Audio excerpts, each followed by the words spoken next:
Whether it's cars, comics, video games, or violins, there's a little geek in all of us. It's time to give your geek a voice. It's time for Geek Therapy. Here's your host, Johnny Hamburger. Well, good morning, afternoon, evening to you, whenever you're listening to this particular radio show and or podcast. I don't know why I said and or, because if you're listening to this live at 12:06 a.m. Sunday morning and listening to a podcast at the same time, that would be weird. That's redundant. You don't need to do that. You don't need to do that. You don't need to do that. I appreciate you geeking out so hardcore on Geek Therapy Radio that you have to listen to two sources at once. That's pretty neat.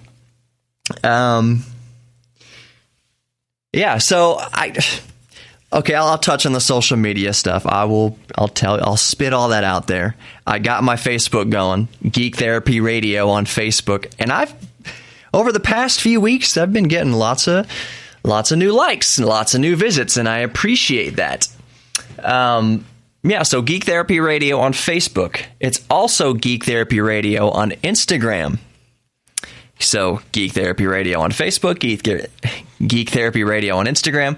The best way to interact with me, though, is on Facebook.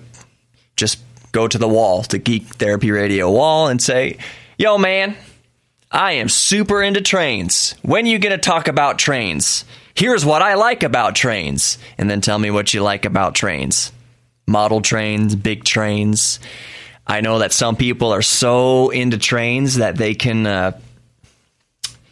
They hear the different... They know what model of engine it is just by the sound it makes. And some of you might be thinking, that's crazy. How do people understand? How to have such good ears that they can tell a General Electric engine over a, I don't know, Mercedes engine? Does Mercedes make train engines? It does matter. It matters to train people. But they can hear the different models of engines, of diesel engines in the trains just by the sound it makes going by, or the sound it makes in the distance. And you might think, like I said, you might think that's crazy. How do they do that? Well, is it that crazy? Because I can tell different engines, different car engines, just by hearing them in the distance. And you might be thinking to yourself, that's crazy. How is your ear that good? Well, I don't think it really is that good. For instance, I can hear a Volkswagen Beetle engine, an old vintage air-cooled 1600, 1200, 1100, whatever. It makes a very, very distinct sound versus a modern engine, which, to be honest, lots of engines kind of drone together. They all sound similar. And if you don't really care about engines, then of course you're not going to hear the difference. I vividly remember how the VR6 engine in one of my first cars sounded in the 1994 Passat hand-me-down that I had. I thought the engine sounded great. It does sound great. 2.8 liter V6 is widely regarded as one of the best engine noises around, along with the 1.8 liter four-cylinder sound of certain cars. That's a good motor sound. V8s have their own signature burble, and even with V8s, depending on what manufacturer and what the firing order is, they can have completely different sounds. My daily driver has a V8 in there, and it's an odd timing, or I guess it's a normal timing for a small block V8, and it has a nice burble to it. You sit in the car and it's idling, and the car kind of, is shaking around a little bit. That's because of the odd firing order of the 8 cylinders. I don't know. I don't have it memorized off the top of my head if it's like cylinder 8, cylinder 2, cylinder 4, cylinder 3, cylinder whatever it is, whatever the odd timing of the firing order of the cylinders, that plays a lot into how the engine sounds and how smooth the engine is. I think the new Mustangs, like the GT 350 or 350 GT, forgive me, it has such a firing order that the engine is a lot more smooth.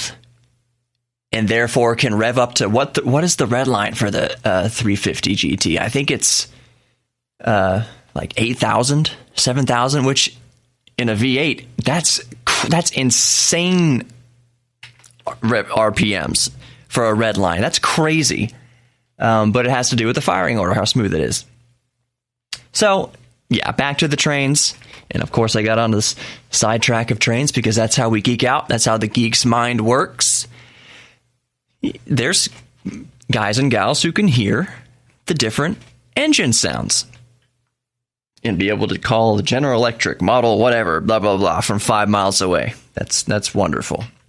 Same way people can tell what bird calls. They know what a cardinal sounds like as opposed to a blue jay, as opposed to a dove.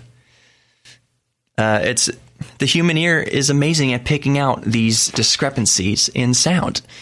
Let me switch gears a little bit to talk about cars and trains. Let me switch gears a little bit. Something it's been sticking with me since I came into work today, because to be frank, it pisses me off.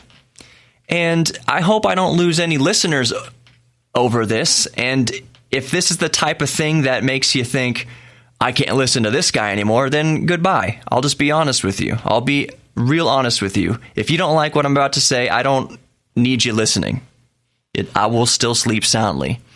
And before you get all riled up and think I'm about to say something controversial, it's not really controversial. It has to do with animal cruelty.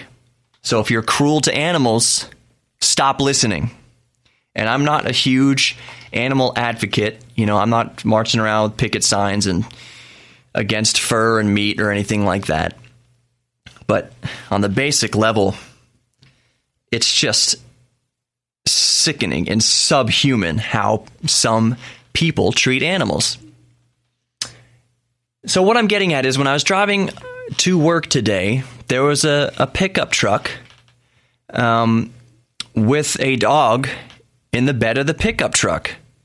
And the pickup truck is going down the highway, the freeway, 75 miles an hour, which sounds quick. But in Houston, where the show is located, 75 is pretty average, I would say, depending on time of the day. Anyways, so I wasn't going that fast, but I was in the passing lane. And I sped up a little bit to see this guy in his truck to verify what I was seeing. And it was this dog, German Shepherd, I think it was, in the bed of a truck, unrestrained, no leash or anything. And as if a leash is going to do much, that just means the dog is going to get strangled rather than fall out onto the highway. And that's what I'm getting at. Having a dog in the bed of a pickup truck traveling down the freeway should be a felony. And I know that sounds extreme, and a lot of you are probably rolling your eyes. Oh, Johnny, you're being dramatic. No.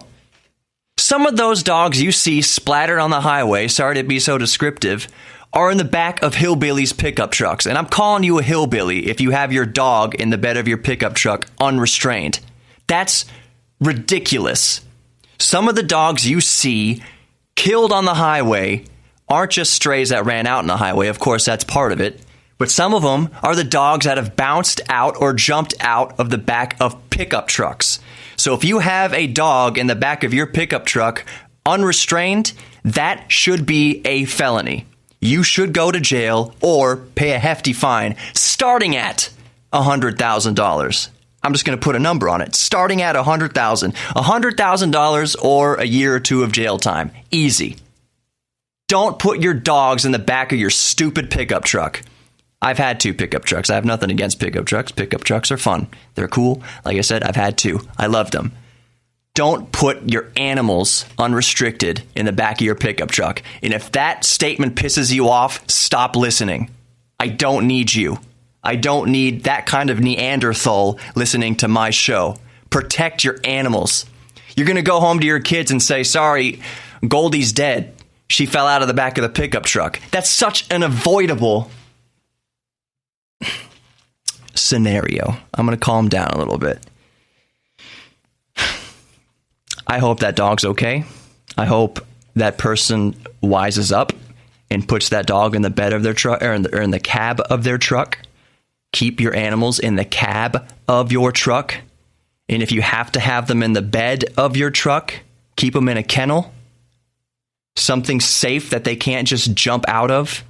Because like I said, again, some of the dead dogs you see on the highways have fallen out of the back of pickup trucks. Wow, what a first segment. Trains, cars, ears, dogs in the beds of pickup trucks. So that's how we're going to end the first segment. I'm Johnny Hamburger. I care about the safety of animals in avoidable situations like having them in the bed of pickup trucks. Like I said, Johnny Hamburger, go to my Facebook page. Tell me what you think about that. Go flame me if you're some hillbilly who keeps his dog in the bed of his pickup truck. Go tell me how much you hate me on Facebook. I would enjoy it. I welcome it. Geek Therapy Radio on Facebook would help if you... I want to be so mean right now. I want to be so mean right now, but I'm not. I'm just going to say, get on your computer, Geek Therapy Radio on Facebook, and go tell me what you think. We'll be right back. There's more Geek Therapy Radio to come. I honestly don't have a roadmap for this show. This is therapy for me, if you haven't noticed. Therapy for me, hopefully therapy for you. So while I don't know the roadmap of this show, you'll be able to see it in the description of the podcast, I'm sure, once it gets typed up. So we'll be back. More GTR coming up after this 3 or 4 minute break. Don't go anywhere. I'm Johnny Hamburger, your mental curator for this evening.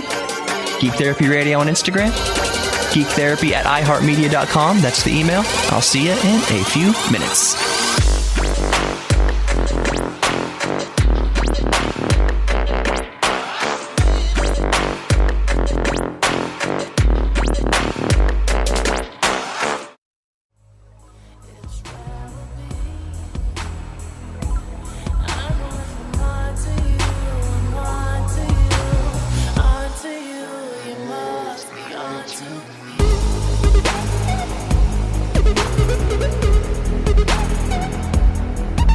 Welcome back to Geek Therapy Radio. I'm Johnny Hamburger, your mental curator for the evening, as I am prone to say. Before I get on to the meat and potatoes of this segment, I just want to say thank you to all of my listeners and fans for bearing with me in that last segment while I got a little... I'm not even going to call it salty. I'm not going to make fun of it. Got a little passionate, if you will, about that subject of keep putting dogs in the bed of pickup trucks. But I want to thank you guys and gals and listeners and fans, because I think I have this feeling that you are going to allow me and continue to allow me to emote like that. You won't hold it against me. We're all human. We all emote. And one of the things I've been trying to do with this show from the get-go, and will continue to do into the future, is not cast a veil, too thick a veil of professionalism over what I'm doing here. I will always try to be honest. I will always try to keep my heart in it as much as possible. So if my heart gets riled up over a subject, thank you for bearing with me with whatever subject I'm talking about. Thank you for allowing me to be open and honest with all of you. I am not trying to be fake.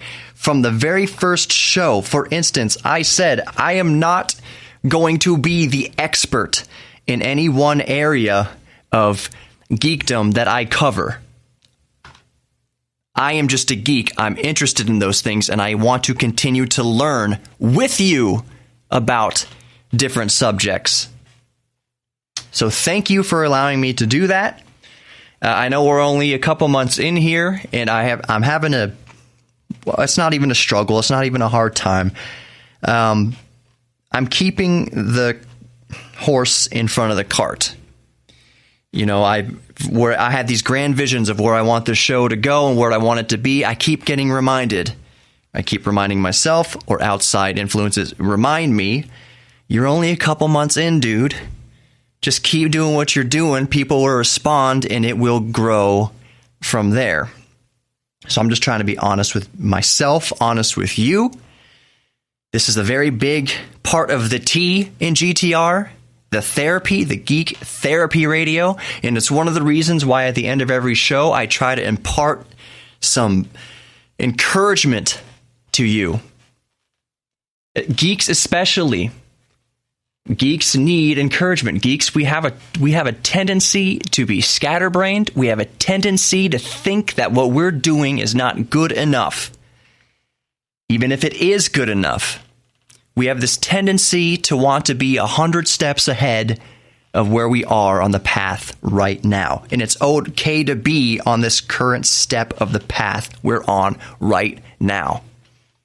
Your vision of what's 100 steps ahead is blurry. What you can see clearly is the one step ahead of you. So I try to impart encouragement. Just put your foot on that next step, for instance. Don't try to get ahead of yourself. I know that we get scatterbrained and we try to jump to all these different steps. We want to be somewhere further than where we're at right now. So I got to remind myself, I'm 2 months into this. I'm just having a lot of fun with my show. I know that in the future, years in the future, I'm going to look back to these first couple months very fondly, where it's mostly been just me by myself, casting out my voice electromagnetically into the atmosphere and into space. I'm going to get real with you real quick here. And I promise this show, I'm going to touch on more geeky subjects. We're going to, like I said, get to the meat and potatoes. But I'm going to be real honest.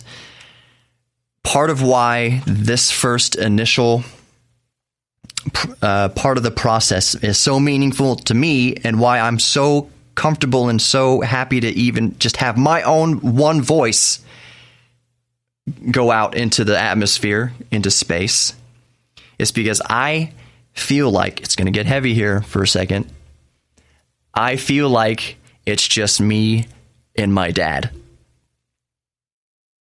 I'm not going to, you can extrapolate who, if you've been in Houston for any length of time, you can probably extrapolate who my dad was. And, if you haven't figured it out, if you're new, he's passed away. I didn't initially set out to follow in any footsteps, and he actually often enough warned me, implored me to not get into this industry, because it is a tough industry to make a living in, or even have any reasonable amount of success in. So I feel so happy in these first couple months where it's just me broadcasting my voice. Sorry for bumping the microphone there. Me broadcasting my voice out into literally the universe, because I feel like it's me talking to my dad, and I feel like he would be proud. So that's that.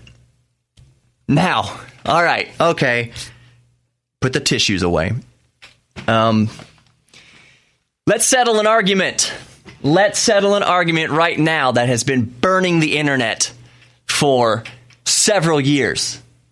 20 years maybe longer than that. And that is, how do you pronounce the file extension acronym GIF? We all know what a GIF is. It's just a silent video, basically. It's just a moving image that you see all over. It's in memes. It's all over the internet. And I'm going to settle the argument right now. How do you pronounce it? Some people swear it's pronounced GIF. And some of you might be thinking, well, yeah, that's the way the guy who invented the format pronounces it. He said it's pronounced GIF. Let me tell you something. He was trolling you. He was messing with you. He was messing with us when he said that. GIF, G-I-F, is pronounced GIF, and let me tell you why. It is not the G as in giraffe. If it was giraffe interchange format, it would be pronounced GIF. But no, GIF stands for graphics interchange format. Graphics, the G in graphics, the G in GIF is G. So it's GIF. It's GIF, GIF, GIF. If someone pronounces it GIF, they're wrong. So next time you're at the bar with your buddies and you're having an argument, is it pronounced GIF or GIF? And they're like, well, the guy who invented it calls it GIF. You've been had. It's pronounced GIF. That's it. Period. End of sentence. I'm saying it. I've at least in my mind, been bestowed the authority, the authorita to pronounce it GIF, to say it's pronounced GIF. Graphical interchange format.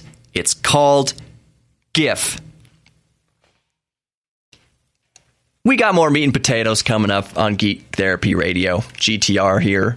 While we're going into the commercials, you have 3 or 4 minutes to get on your celery phone and look up Geek Therapy Radio on Facebook and give it a like, give it a follow, and interact with me on my Facebook page.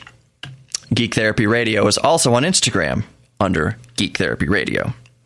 And you can email me, geektherapy@iheartmedia.com, and I'm going to toss the Twitter out there, even though I never use Twitter. But if I start getting 1 million followers for throwing out the Twitter, I will. That's fine. I just don't use Twitter. That's too much social media. But on Twitter, it's Geek Therapy KPRC. KPRC is the call sign of the station. So it's Geek Therapy KPRC on Twitter. So you can follow me there if you want, although I don't post there all the time. I've got my Twitter linked to the Instagram, so if I'm posting on Instagram, it's going to go to Twitter. But mainly, Geek Therapy Radio on Facebook is where you can find me, interact with me, tell me your geek thing. We're going to get into it a little bit in these following segments. Let's talk about solar window blinds that harvest sunlight. I mean, their blinds are soaking up the sun anyways. You're using it to block the sun out of your room. Might as well have those blinds powering your house. We'll talk about the world's largest aircraft, a dirigible that's getting back into the air, the first all-electric container ship, why the new Surface laptop is stupid. Microsoft Surface laptop is stupid. We're going to get into that. Did I just get more passionate about a laptop than I did about dogs in the back of bed of trucks? Well, I was joking about the Surface laptop. I'm being facetious in my emphasis of disdain for it. That's a lot of big words I just used. My head hurts. We might talk about Tesla's solar roof is up to pre-ordering. A brown dwarf star is now a planet. And the ethics that I'm reminded of in the story about drones that could self-analyze. If they're going to crash, they can see the landscape beneath them and choose the safest area to crash. And what kind of ethical dilemmas that reminds me of. But we'll get into that. More Geek Therapy Radio coming up. Geek Therapy Radio on Facebook. Go there right now. Like it. Like me. Please like me, everybody. Please. Actually, I don't care. You can like me or not. As long as you're listening, that's fine with me.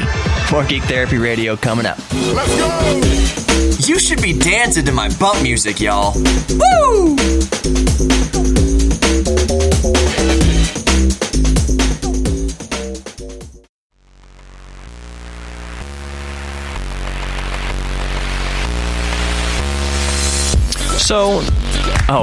Welcome back to Geek Therapy Radio. I'm Johnny Hamburger. Go to the Facebook, Geek Therapy Radio on Facebook. I have to say that ad nauseum. It's part of the deal. So I said we're going to get into some nice geeky things to sink our teeth into. And the first one are these prototype solar window blinds that both block out the sun and harvest the energy from it. I think that's brilliant. I like solar panels. I have my own set of solar panels that they're not hooked up currently Certain situations in my life have changed, and the panels are in storage. But I do have solar panels, and I can't wait to hook them back up.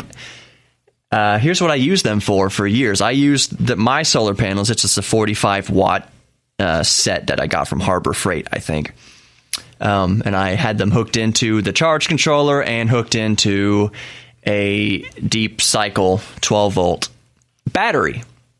And what I would use that for is I had used it to charge all my little devices, all my cell phones and stuff. I used it to charge my laptop. I used to have it running a little light in my room and all that stuff. So I love solar panels. I love the whole idea and the technology beyond solar panels. I actually thought that maybe I might be interested in being a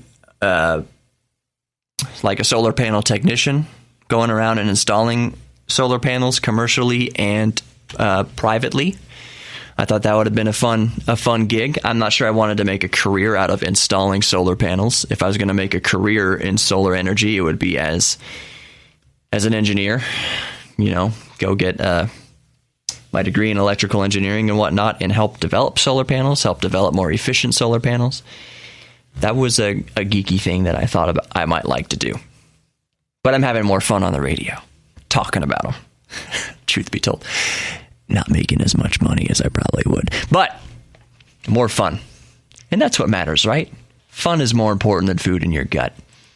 So anyways, this idea of solar panels built into the blinds of your house really excites me. That's a really cool thing to geek out about. And further than that, if you're aware of Tesla and Elon Musk, his little outfit, he does Tesla and SpaceX. But anyways, Tesla, he is the one taking the orders. The company of Tesla is opening up pre-orders for their solar shingles. They are solar panels that just look like normal shingles, but you can power your entire house off of it. That's brilliant. That is the direction we should be moving towards. We have this, and it's not even a greeny weeny thing to say. There's this big giant sun in our sky. Why not use the energy of it to cook our burritos in our microwaves? Why not use the power of the sun to dry our clothes? Why not use the power of the sun to play our video games and power our TVs and our lights and whatnot? It's just, it's a no-brainer, To me personally, here's my ideal house, to give you a reference, to give you a one geek's personal dream home idea. I would like my house to be 100% powered by renewables, by wind and by solar, in the combination of such, and have my battery bank and be get to power my house completely renewable. You might think, wow, are you some sort of hippie? No, I'm just a geek. I love that technology. So while I have my house being powered by the sun and by wind and by whatever else renewable, in my driveway, yes, I would like a electric car. I would like a Tesla Model S or Tesla X or Tesla Model 3 that's coming out. That'd be great. But guess what? I want my fire-breathing Audi R8 right next to it. I'll be specific. Anyone wants to give me an Audi R8, I'll take it. 10-cylinder or 8-cylinder, whatever. I want all my renewable stuff. I want to do my part for the world. It's mostly selfish because it's just really geeky and neat, but our geekisms can help future generations. It's just a win-win. But I also want my 200 mile per hour fossil burning supercar. You're saying, oh, well, the Model S would be faster than the R8 anyways, and that's pure electric. No, that's true. But there is something to be said for the visceral engagement of a petroleum burning motor, fire breathing dragon chugging down the road. And I'll just say, the modern combustion engine is so efficient in modern times that it's just my hypothesis that if we had engines as efficient as they are now, back when we first started developing the motor car, we would be way better off now. And I know that's impossible. Things get better with time. Engines get more efficient with time. I don't feel too bad about driving a gasoline-powered car. Just keep your car maintained. That's the biggest thing. Keep your car maintained. Do as little damage as possible as you're driving down the road. You know, I'm not advocating driving around a big gas-guzzling, inefficient, smoke-bellowing. Rolling coal is the stupidest thing. The person who keeps a dog in the bed of their pickup truck rolls coal. And if you don't know what rolling coal is, that means basically putting your foot so hard into your diesel vehicle that it just blows out all that black soot behind it, just creates a cloud of black smoke. You usually have to do engine modifications to make it burn so efficiently when you put your foot into it that you create this big black cloud behind you. That's so stupid. That's dumb. That's unnecessary. It just makes you look dumb. If you like doing it, that's fine. Actually, it's not fine. You look dumb. You look the same doing that as you do not using a turn signal. Both things make you look stupid. That's the end of that segment. We'll get more into it in the third segment. I am Johnny Hemberger, your mental curator for this evening. I'm saying some testy stuff tonight. So go on the Facebook, Geek Therapy Radio Facebook. Let me know what you think about what I'm saying here this evening, this morning, this afternoon, depending on when you're listening to the podcast or the actual over-the-air broadcast. Podcast and broadcast. That's what we're about here on Geek Therapy Radio. I'm Johnny Hamburger. We'll be right back in a few minutes. Don't go anywhere. I got you stuck off the realness.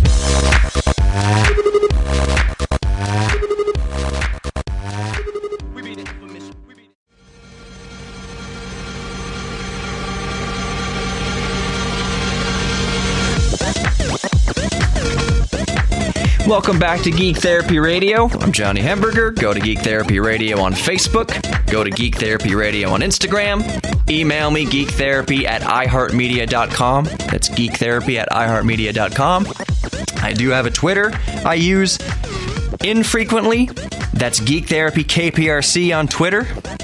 But mainly, hit up that FB. Let's get Facebook official. As all the kids say, let's get Facebook official and like Geek Therapy Radio on Facebook. I really want to know what you guys are geeking out about.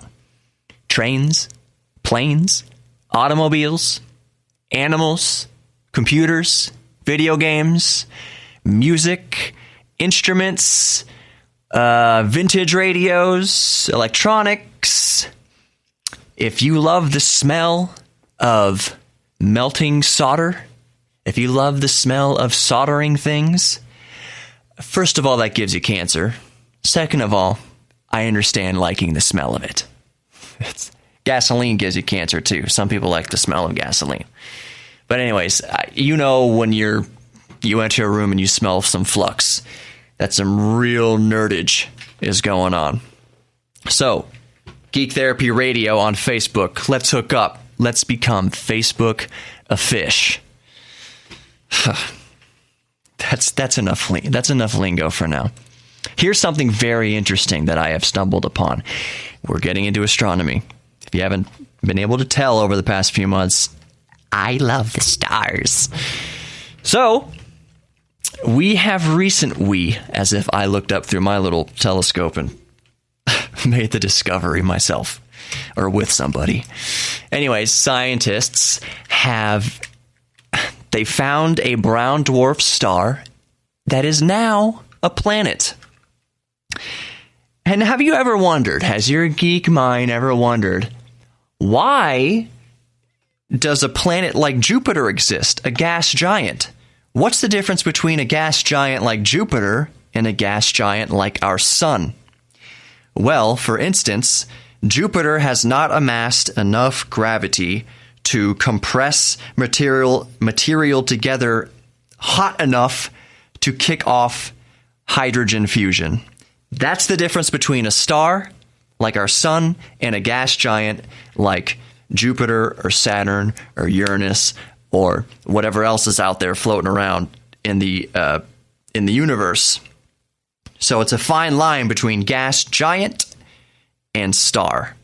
So scientists have discovered, is it even worth me mentioning the name of it? I will do it in case you want to look it up. The new planet that used to be a brown dwarf star is called SIMP 0136. SIMP 0136. It's 200 million. Wait a second. No. It's far away. It's far away.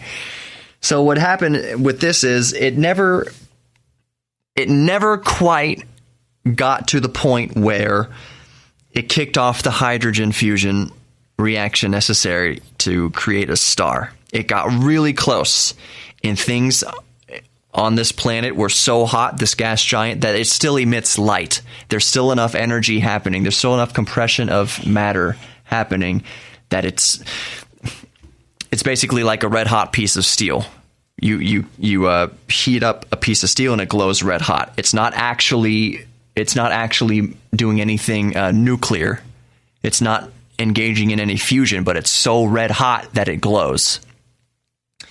That's the case of a brown dwarf star. It's not really a star. So that's been reclassified as a planet, this particular one, because it's cooled off enough that it's basically just a gas giant now. It's never, well, I hesitate to say never, it's likely never going to amount enough mass to kick off the hydrogen fusion reaction necessary to jumpstart a star. But that's interesting. We found a red dwarf that's cooled off enough that it's now just a planet. That's fascinating to me. Isn't it fascinating to you? Even if you don't care about astronomy or stars, wasn't that a fascinating thing to hear in your earballs? It was to me. All right, so here's a story I touched on earlier that I said I would get to. Those of us who have more intricate drones like DJI Phantoms and whatnot, smarter drones, and I hate calling them drones, they're quadcopters. Anyways, those of us who have these, I'll just say, more expensive drones, even though the one on mine, the camera doesn't work anymore. I can still fly the drone around. But anyways, regardless, they're working on new programming to help drones that are crashing or about to crash or have really low battery levels, whatever, they need to go down, read the terrain and read where the safest place to crash land would be. For instance, if it's looking down over a road, it says that's a road, I'm not going to go down there and create a traffic hazard. Looking down and it sees the roof of a house, I'm not going to crash on someone's private property. But it sees a nice thicket of green trees that's not going to damage any property or hurt anybody. Of those three options of landing in a busy street, landing on someone's private property, a house, or landing in a tree far away from endangering anybody, it's going to choose the tree. That brings up a very interesting ethical dilemma when it comes to artificial intelligence, let's say in autonomous cars or autonomous vehicles. I'll use autonomous cars for this example. The car is about to get into a crash. You're sitting inside this car. Now here's what the crash involves. A group of nuns or old ladies, a group of children, or one person, like in the middle. So this car is crashing and it has a choice. It's either going to kill a group of old ladies or nuns, it's going to kill a group of children, or it's going to kill one person. At some point, the artificial intelligence has to decide that one human life is the best outcome. The best possible outcome is to kill one person as opposed to killing the driver, the group of old ladies, or the group of children. The car is going to protect the driver, or will it? Will it see a fourth option? I'm going to pile drive right into this bridge embankment, and kill the driver as opposed to killing anybody else outside the car. Isn't that interesting to think about? At some point, autonomous vehicles, the artificial intelligence, is going to have to decide which life is it worth to take in the grand scheme of things. Kill a group of children, kill a group of old ladies, kill one person in front of you, or kill the driver exclusively. It's gonna have to choose. It's gonna have to choose. And you know it will. There's no other possible outcome. Somebody has to die, and your car, your autonomous vehicle, your artificially intelligence-driven vehicle is going to decide who dies. That's very interesting to think about. And that's probably what you're going to take away from the show tonight, is that ethical dilemma. That's really geeky. That's really what keeps you up at night, is thinking about stuff like that. I'm Johnny Hemberger. Thank you for listening to this week's, what's the name of my show? Geek Therapy Radio, GTR as it's called. Go on Facebook. Let's become Facebook official. Let's become Facebook official. Go on to Geek Therapy Radio on Facebook and like me. Oh, you really like me. Whether you like me or not, maybe you like the show. So go on Facebook and Geek Therapy Radio on Facebook. Let's become Facebook official. I love all of you. Y'all are capable of great things. I say y'all, yes, I'm from Texas. Y'all are capable of great things. Don't get too down on yourself. Don't think that you're not, in the right part of the path that you think you should be. You're where you're supposed to be. Just keep looking one step ahead of you, one at a time. You'll get there. You'll get down the path. And I need to remind myself of that too. I love all of you. Have a great week. I'll talk to you guys soon. Go on that Facebook. Like me, Facebook official. I'm Johnny Hemberger. Peace. I'm out of here.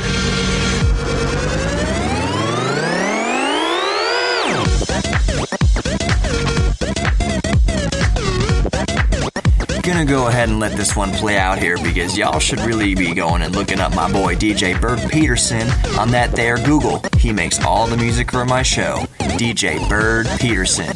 Look him up.